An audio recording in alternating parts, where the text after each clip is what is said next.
Oke, salam ketemu lagi ya. Ada video pembelajaran pertemuan ke-10 ya. Oke, dari eh, pertemuan ke-10 ini, pada video pembelajaran ini kita akan bahas tentang eh, ini dasar printer dan scanner ya, ini. Jadi dasar printer dan scanner.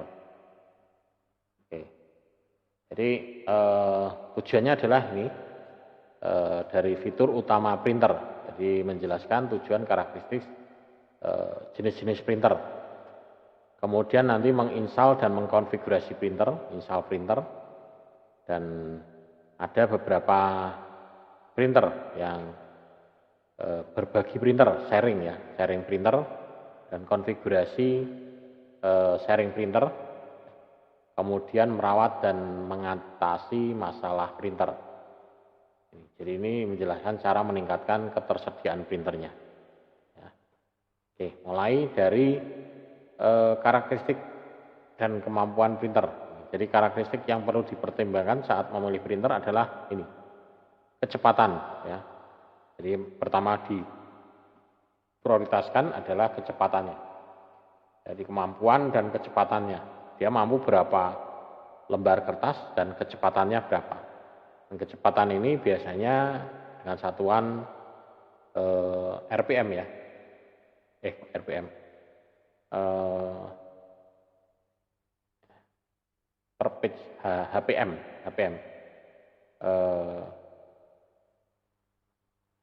Kalau di komputer.metric biasanya DPI ya. Itu kalau DPI kecepatannya DPI. Kemudian pilihan antara warna ataupun yang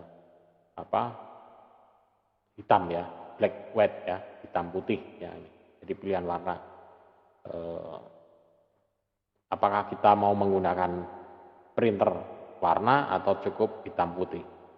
Kemudian kualitas, ini kualitas juga, kualitas hasil cetakannya. Ini untuk dokumen arsip atau hanya untuk sementara, temporer. Ya. Kemudian keandalan, ya. Kemudian biaya kepemilikan, harga belinya terjangkau atau tidak. Ya. Ini, jadi harganya bisa terjangkau atau tidak. Nah, sekarang dari sisi komponen koneksinya, ya. Nih, dapatkah Anda menyebutkan jenis koneksi yang ini ya dan karakteristiknya? Ya, jadi jenis koneksinya apa saja? Kira-kira apa saja? Nah ini, jenis koneksinya ada di samping gambar ini. Ya. Di sini koneksinya ada yang menggunakan paralel, atau lebih dikenal dengan sebutan LPT, ya, LPT, ya. Ya. Kemudian ada juga yang menggunakan USB serial, USB. Atau juga menggunakan port yang serial ini juga ya, DB2 RS232 ya. Kalau ini DB24 ya. Kemudian bisa juga menggunakan koneksi firewire ya, ataupun menggunakan kabel jaringan LAN. Nah, jadi jenis koneksinya ini. Kemudian ada lagi ya, masih bisa disebutkan lagi, ada dua lagi. Apa? Kira-kira apa? Pakai WiFi ya, WiFi ini, WiFi ya. Ini. Kemudian ada lagi apa? Pakai Bluetooth ya. Nah, Bluetooth, pakai Bluetooth juga bisa. Jadi kalau ini yang tersambung dengan kabel, kalau yang kedua ini adalah yang near kabel, ya. Pakai near kabel. Di WiFi pakai Bluetooth. Ini semua pakai kabel. Kalau ini jangkauannya ya kurang lebih mungkin 5 meter lah. Bisa, tergantung dari halangannya. Ya, ada halangan apa? Dinding berapa tebal atau mungkin lalu lintas orang itu juga pengaruh.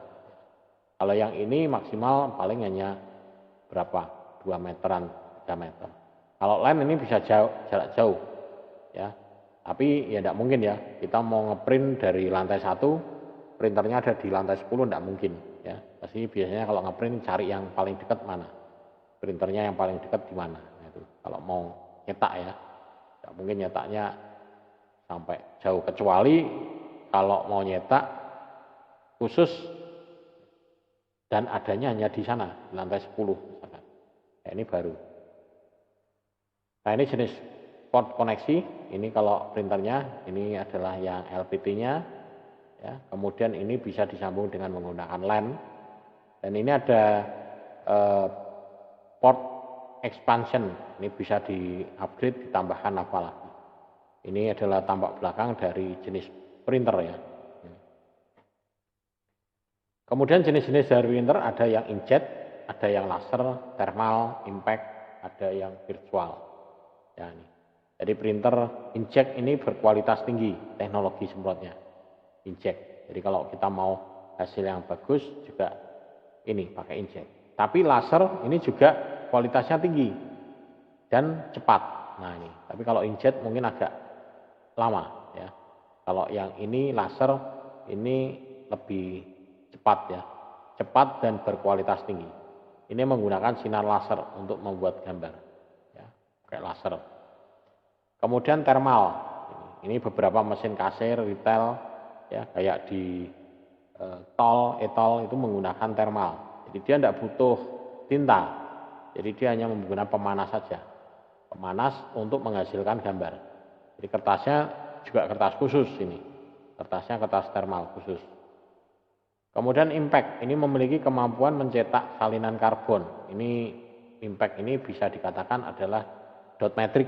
Ya, biasanya suaranya ini kalau dulu sering itu di wartel atau apa ini bunyi krek krek krek krek krek. Kalau bunyi gitu berarti ini pakainya yang impact.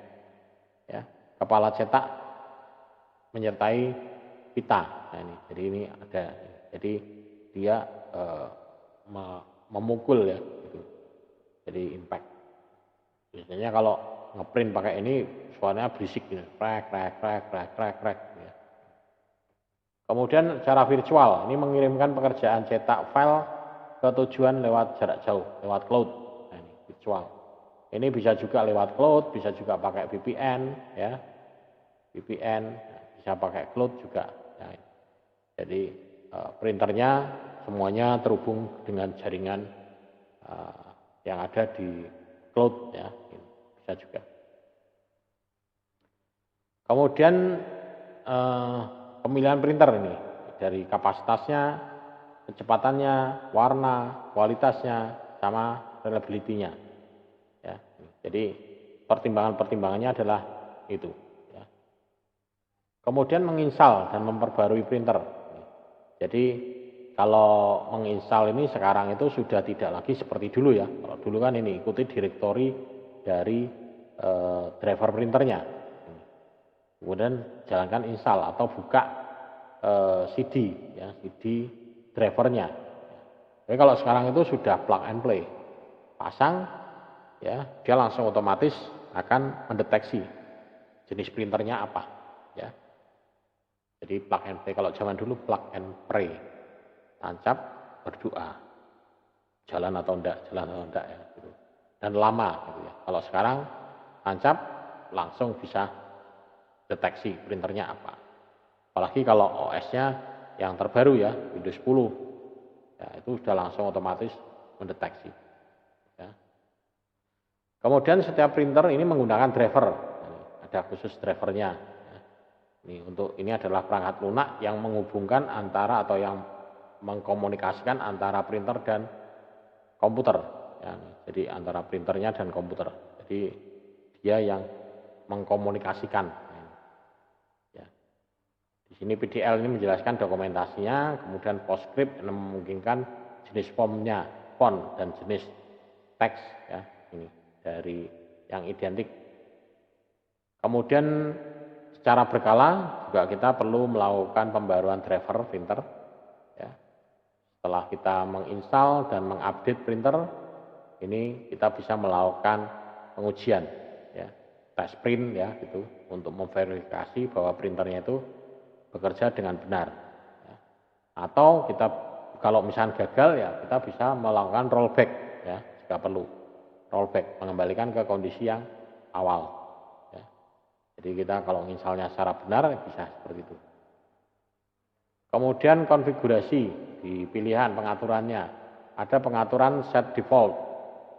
Pengaturan set default ini kalau kita memiliki lebih dari satu printer, ya, maka kita perlu setting default. Atau memiliki lebih dari satu koneksi.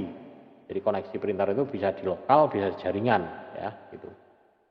Nih, jadi beberapa pengaturan konfigurasi printer ini yang paling umum adalah ini, jenis kertasnya.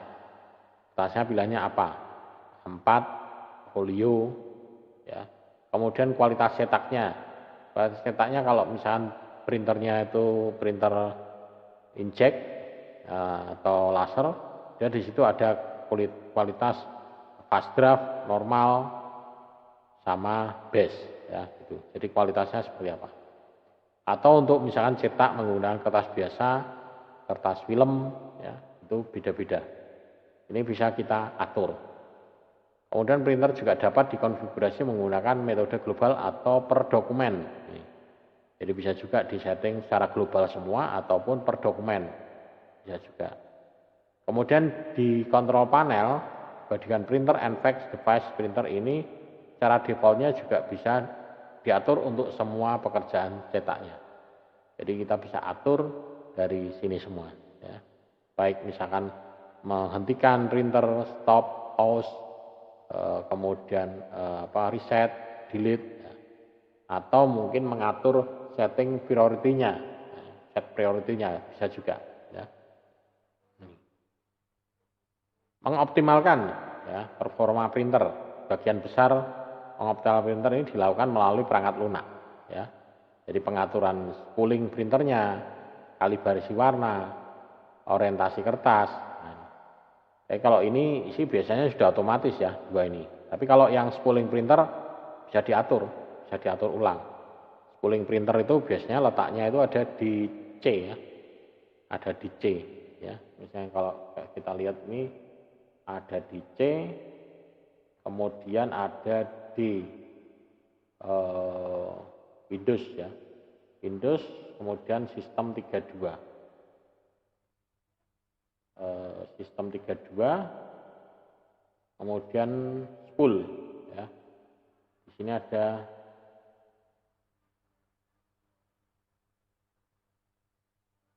spool. Nah, kemudian setelah itu printer.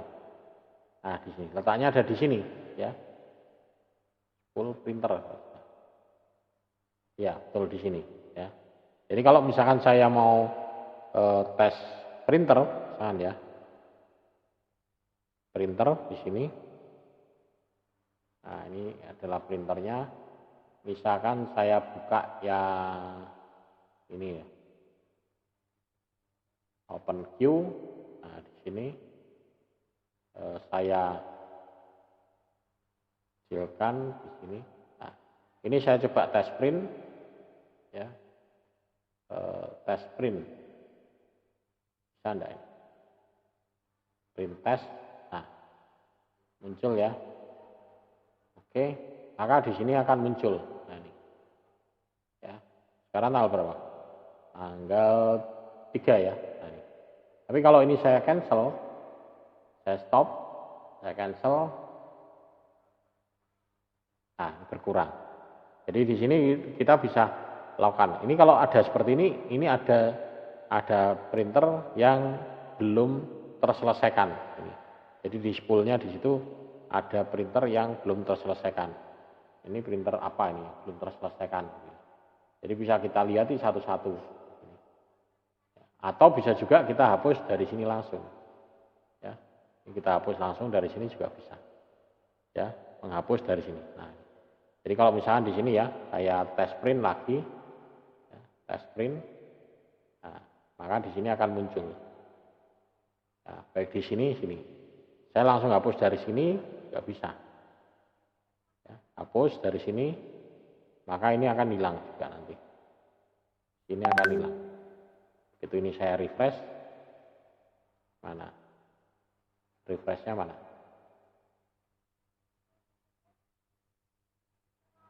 Refresh, nah, enggak ada. start. Ya. Di sini akan hilang ya. Kalau di refresh dia akan hilang. Tapi kalau kita cancel sama aja. Jadi di sini spooling. Nah, letak spoolingnya kok saya bisa tahu kalau letaknya dari sini. Nah, ini biasanya bisa kita atur. Ya, ada di bagian printer sini. Ya, di bagian printer di sini kita pilih print saver properties. Nah, di sini ada di bagian advance. Nah ini di sini spooling ya, spool folder. Nah, ini bisa kita pindah ya, bisa kita ubah ya ini. Karena dia di sini letaknya lokasinya ada di C. Nah, ini sangat mengganggu dengan sistem. Kalau misalkan komputer kita dipakai untuk tempat sharing. Jadi bisa kita pindah ke D atau kemana sehingga tidak mempengaruhi sistem. Ya. Kemudian beberapa printer dibarui melalui pengoptimalan perangkat keras. Jadi mengupgrade ya, mengoptimalkan perangkat keras. Nah ini dengan mengupdate firmware-nya. Ya. Kemudian meningkatkan memorinya. Ini kalau meningkatkan memori tergantung printer-printer tertentu ya, yang memiliki slot untuk menempatkan memori. Ya, tidak semua printer memiliki slot untuk menempatkan memori. Ya. Jadi tidak semua printer memiliki itu. Kemudian pengaturan untuk sistem operasi, ya, untuk berbagai jenis printer, ini juga bisa. Jadi printer ini dapat digunakan secara bersama-sama di dalam jaringan dengan menggunakan koneksi nirkabel ataupun Bluetooth. Ini bisa juga dari sini. Dan bisa juga printer ini dikonfigurasi di jaringan atau pusat di kontrol panel. Jadi kita bisa atur sharingnya. Kemudian sharingnya ini juga dapat dihubungkan dengan metode menggunakan kabel ya, atau nirkabel ya, dan menghubungkan printer ini menggunakan navigasi atau kontrol panel ya, pilih menu cetak atau perangkat dan pencetak untuk menambahkan percetakannya ini. Jadi kita bisa menambahkannya ini lewat sistem operasinya ya, baik untuk sharing ya, printer ya, kemudian untuk kontrol. Nah ini bisa dilakukan di sini. Kemudian kalau print server, nah ini khusus ya, print server. Print server ini memang dikhususkan untuk apa namanya? Untuk server ya. Jadi printnya itu ditaruh di satu tempat yang dia bisa diakses secara bersama-sama. Ya. Jadi dia ini server cetak yang memungkinkan banyak pengguna komputer untuk mengakses satu printer. Jadi bisa diakses secara bersama-sama. Atau bisa juga ini server cetak yang memiliki 3 fungsi, memberikan akses klien ke sumber cetak, kemudian mengantri dan mengirimkan pekerjaan cetak, dan memberikan feedback untuk pembuatan akunnya. Nah ini, jadi server ini bisa juga memiliki 3 fungsi seperti ini. Ya. Kemudian 3 jenis server cetak ini, jadi perangkat lunaknya, perangkat keras, dan dia didedikasikan untuk apa gitu. Jadi dia diinstal untuk komputer klien, ini menghubungkan jaringan dan komunikasi dengan printer ya. Kemudian di sini ada lagi misalnya didedikasikan atau digunakan dalam jaringan yang skala besar. Nah, ini juga dapat memberikan nama jenis server printnya. Jadi berdasarkan topologinya. Misalkan seperti ini ya, topologinya itu ya. Dan kita bisa juga menggunakan printer itu secara bersama-sama atau dibuat grup ya gitu. Jadi kita bisa juga kita buat modelnya adalah model grup ya gitu. Ini kalau misalkan saya coba cari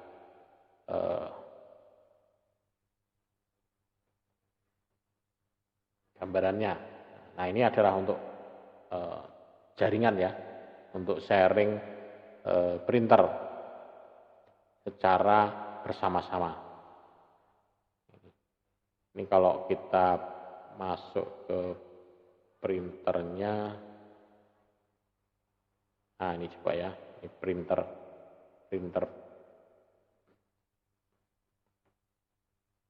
Nah ini kalau proses printernya.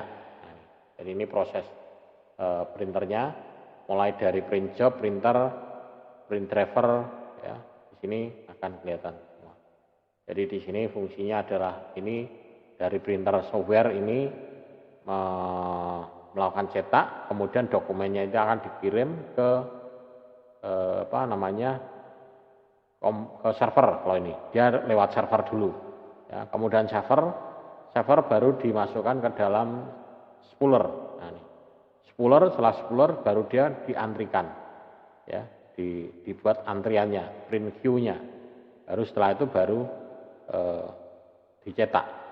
Print queue ini juga bisa kita buat setting prioritasnya, set priority-nya itu bisa juga, ya, ini set priority-nya. Jadi set priority-nya bisa juga diatur di situ, ya. Kemudian setting pool. Nah, ini setting pool ini juga. In this presentation, you will see that there are two main ways to increase the printing capacity of a network. Ini gambarannya ini. Nah, ini kalau kita penggunaan secara In this presentation, you will see that there are two main ways to increase the printing capacity of a network. You can replace a slow, lower-capacity printing device with a faster, high-capacity printing device. Or you can add one or more lower-capacity printing devices and set up a printer pool. In an average small office, a single printing device can serve the print requests from all its users. When more documents arrive at the server than the printing device can print, the printing device reaches its maximum capacity, and the rest of the documents are held by the server until they can be printed. Your users might need to wait for several hours for their documents, and many of them will be calling you to ask why. One solution is to replace the printing device with a faster, higher capacity one. However, a new high-capacity printing device might be too expensive for your office. Another, more economical solution is to add enough low-capacity printing devices to handle all the print requests. Then you can group them all together into a printer pool. The pooled printing devices all appear as a single printer to the users sending print requests. When the server receives a document to be printed, it checks the printing devices in the pool to determine which one is ready to receive another document.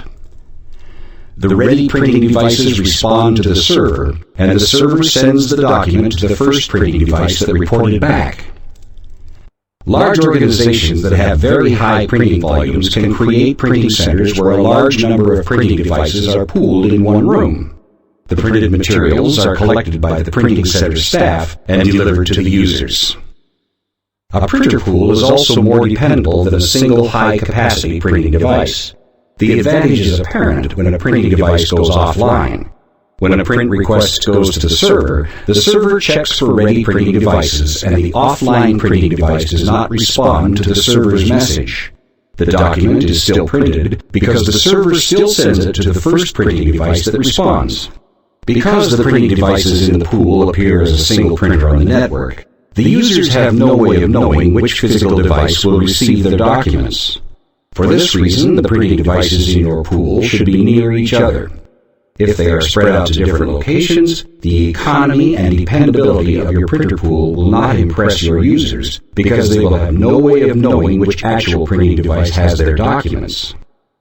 In this presentation, you learned how printer pools can be an economical and reliable option for providing printing services. Itu tadi ya gambarannya kalau kita menggunakan pooling. Cuman kita untuk mempraktekannya agak susah ya. Ya bisa sih kita atur spoolingnya, kemudian kita grup seperti tadi. Ya. Tapi dengan catatan kalau misalnya kita membuat spooling seperti itu, kalau biasanya printer hanya satu ya dipakai, tapi itu printernya bisa lebih dari satu, tambah lagi ada printer lagi.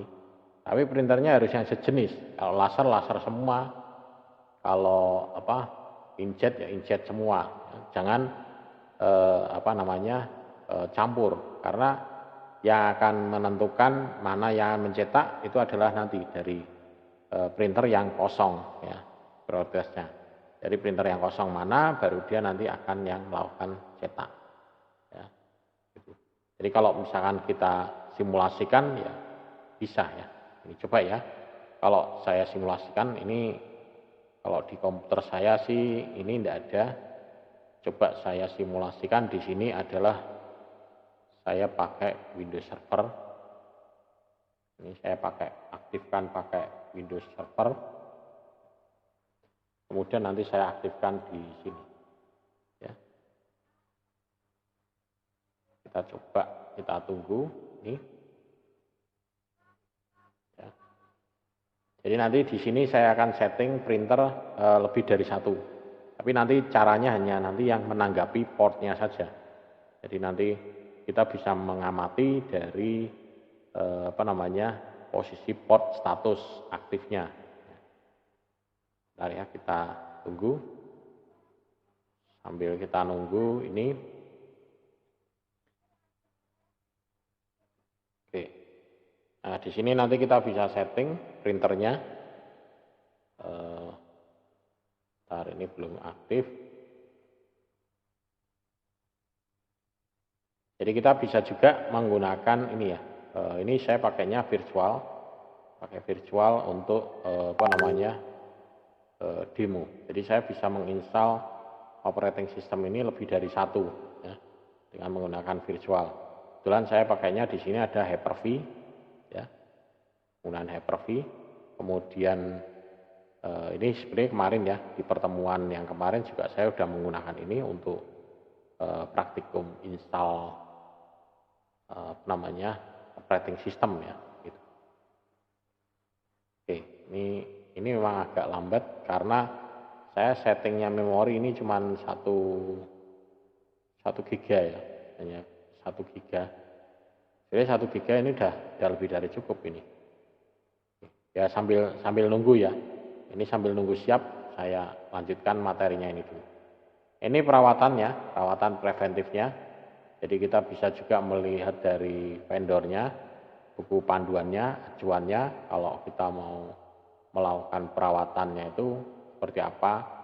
Ya, kemudian mengganti bahan yang habis pakai sesuai dengan rekomendasi dari pabriknya. Kemudian bersihkan printer menggunakan petunjuk dari produsennya. Ini bersihkan kepala headnya ya, tinta. Kemudian gunakan penyedot debu untuk menghilangkan partikel dari toner. Kemudian bersihkan elemen pemanasnya. Kemudian yang terlebih adalah jaga lingkungan tetap kering dan bersih. Dan simpan printer dan di lingkungan yang sejuk atau bebas debu. Kemudian jaga kebersihan. Ya. Misalkan kaca, ada mesin fotokopi, sinar pemindainya, ini perlu dilakukan. Kemudian mengatasi masalah-masalah printer, ini biasanya ini identifikasi masalah. Ya. Langkah pertama dalam proses pemecahan masalah apa, daftar pertanyaan yang sering dipakai apa, teori kemungkinan apa, jadi kita menduga, praduga, ya. Kemudian uji teorinya untuk menentukan penyebabnya, kemudian buat daftar prosedur untuk mencari masalah umum yang dapat membantu. Kemudian yang terakhir adalah buat rencana tindakan untuk menyelesaikan masalah ini. Jadi tindakannya apa setelah kita mengumpulkan metode-metode itu tadi. Nah, ini langkah-langkah step troubleshootingnya. Ini baik di hardware, sistem operasi, software, langkah-langkahnya sama semua di sini. Ada 6 langkah ini. Ya, ada troubleshooting proses troubleshootingnya. Ya, mulai dari identifikasi, kemudian teorinya, kemudian penerapan teorinya, implementasi dan solusinya, dan verifikasi solusinya. Yang terakhir adalah dokumentasi. Kemudian masalah printer yang paling sering ini masalah fungsi sistem, ini diterapkan tindakan pencegahan, ya lebih baik mencegah ya daripada mengobati gitu ya kadang. Ya, penting untuk melakukan pemeriksaan sistem secara lengkap dan jika memungkinkan ini terapkan tindakan pencegahan untuk menghindari terulangnya masalah yang ada. Kemudian temukan dokumen dan tindakan hasilnya. Kemudian temukan perbaikannya. Ini juga log, kalau bisa kita juga membaca log, ya, dapat digunakan sebagai referensi. Ya. Masalah umumnya, ini beberapa masalah umum yang printer ini biasanya disebabkan oleh masalah perangkat keras atau aplikasi. Biasanya ini adalah printer dimatikan atau mode siaga, ya, printer mati atau pada mode standby ya, atau printer mengalami error, ya, kehabisan kertas, kertasnya macet atau tonernya habis, tintanya habis, ya. Printer tidak bisa nyetak, ini penyebab tidak bisa nyetaknya kenapa? Itu bisa. Kemudian printer mencetak karakter yang tidak ketahui, ya, karakter-karakternya aneh gitu. Kemudian cetak hasil cetakannya kabur, ya. Kemudian mungkin pengguna menerima pesan dokumen gagal cetak atau printer yang nyetak salah, ya, salah warna. Nah, ini bisa juga itu. Nah, ini masalah umum yang sering ditemukan. Nah, ini adalah ringkasannya. Oke, kita coba yang kita praktekkan tadi ya, yang video tadi. Ya. Jadi kita praktekkan di sini. Nah, di sini saya coba buat printer. Printernya ada sebanyak berapa nih? Ini ada printernya ada berapa nih? Setting ada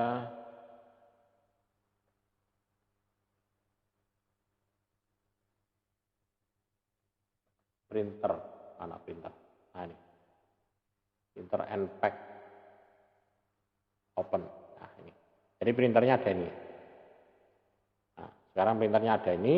Nah sekarang saya cek dulu di sini untuk statusnya print server. Ini apakah dia statusnya adalah sudah aktif atau belum ya untuk spoolernya. Ya ini masih sudah aktif ya. Nah ini kita coba kita hapus dulu semua. Ini hasil praktek yang kemarin. Ya, saya hapus semua dulu. Kemudian setelah itu baru saya buat baru di sini. Jadi saya akan buat baru untuk jenis-jenis printer. Jadi tapi ini printernya yang sejenis ya. Misalkan ini LPT1. Jadi ini saya sambung seolah di LPT1. Printernya Epson. Karena ini Epson ini ya. Saya ini kemudian kita replace di sini. Oke. Ya, ini. Kemudian setelah itu kita tambahkan lagi. Tambah printer lagi. Tapi di sini portnya kita tentukan yang lain, misalkan port LPT2. LPT2. Kita printernya pakai yang lain lagi, misalkan Epson tapi yang Epson EQ sama, misalkan ini. Default tidak usah. Ini. Oke, kemudian kita buat lagi printer lagi di sini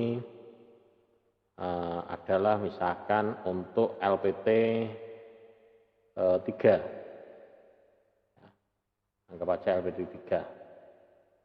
Ya, printernya di sini pakai yang Epson ini barang. Ya. Oke, di sini kita punya 3 printer. Ya. Nah, bagaimana caranya kita bisa memastikan 3 printer ini bisa dipakai secara semuanya, tapi tidak di-sharing satu-satu. Ya. Nah, ini harus kita grup. Ya. Ini kita klik kanan, properties. Ya. Kemudian di sini di bagian port, kita cek box LPT1, LPT2 ini, kita enable printing pool. Jadi kita grup ya, LPT1, LPT2, LPT3. Kita grup enable printing pool. Jadi kita enable. Kita oke, apply. Nah, sudah selesai. Nah, sekarang kita lihat di sini. Sekarang kita lihat di sini bagian di menu ini. Nah, nanti di sini, menu di sini, saya coba melakukan cetak. Ya, melakukan cetak. Melakukan cetak di sini, saya coba pakai notepad. Ya, ini. Barang ini. Ctrl A, Ctrl C, Ctrl Z. Ya. Ctrl C. Ini Ctrl V. Nah, udah ini ya. Kemudian saya coba ini lakukan cetak. Nanti kita amati. Kita amati di bagian ini. Nah, nanti yang dia nyetak mana? Ya. Saya cetak file print. Ya. Saya file print sembarang. Hanya setting yang printer default ini saja. Saya print. Maka dia yang melakukan cetak adalah di sini adalah, nah ini salah ini.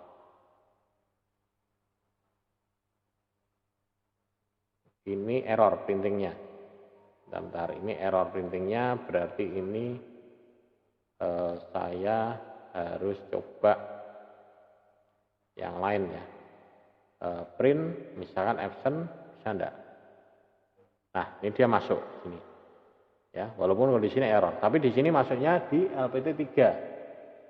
Sekarang saya cetak lagi, print lagi. Print lagi. Dia yang melayani berapa? LPT2. Nah, ini. Ya, kelihatan ya di sini. Yang melayani di sini ada LPT2. Saya cetak lagi, print lagi. Ya. Yang melayani siapa? LPT1. Ya, berarti ketiga-tiganya ini printer sudah sibuk ya. Tiga-tiganya ini di sini printernya sekarang sibuk. Sekarang ada yang mau nyetak lagi. Ya, print. Nyetak lagi. Dia masih nunggu antrian. Nyetak lagi, ada yang nyetak lagi. Ya. Dia nunggu lagi antrian. Ini nunggu mana? Nunggu dari printer 1, 2, 3 ini ada yang selesai dulu mana? Misalkan katakanlah LPT2 yang selesai dulu. Ini LPT2 saya anggap selesai. Ini saya cancel, saya anggap selesai. Maka ini nanti akan masuk ke LPT2. Ini selesai, hilang. Ya, coba nunggu hilang dulu. Nah, langsung dia ditangkap, ini yang antrian tadi masuk di LPT2. Ini LPT3 saya anggap selesai, maka yang terakhir ini yang masih ngantri ini, dia masuk di LPT3 nanti. Di kanan, cancel, saya anggap selesai, maka dia langsung dianggap di LPT3 di sini. Nah, seperti ini. Nah, seperti ini kalau kita buat grup. Ya. Makanya kalau kita buat grup seperti ini, penentuan printernya itu harus harus sama, ya, tidak boleh beda-beda. Ya, satu itu. Kedua, kalau printernya itu sudah dibuat grup seperti ini, maka lokasi printernya itu harus saling berdekatan. Jangan printer yang di grup ini, yang satu di lantai 1, ini di lantai 2, ini di lantai 3. Repot nanti ya, ngeprint larinya kemana? Aduh, ngeprint lantai mana ini yang ngeprint mas? Saya tadi ngeprint larinya kemana? Di lantai 1, lantai 2, atau lantai 3? Harusnya ini di satu ruangan khusus. Ya, sehingga tahu, oh di sana ngeprintnya, langsung tuju. Dan sejenis. Nah ini sangat membantu sekali kalau kita melakukan printing dalam partai yang banyak. Ya, jadi bisa kita grouping seperti ini. Ya. Kemudian bisa juga kita lakukan adalah antrian. Ya. Jadi kita bisa lakukan antrian juga bisa. Misalkan ini saya anggap ini printernya adalah COM1 ya. Atau ini aja, ini saya lepas saja.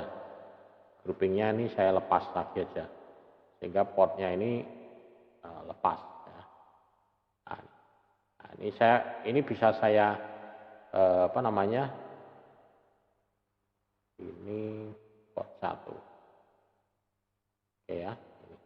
Jadi misalkan ini mau saya buat antrian. Jadi bisa juga di sini. Jadi di dalam sini ada yang namanya security untuk sharing, kemudian antriannya ya. Jadi di bagian general, kemudian mana ini? Sharingnya mana? Sharing port.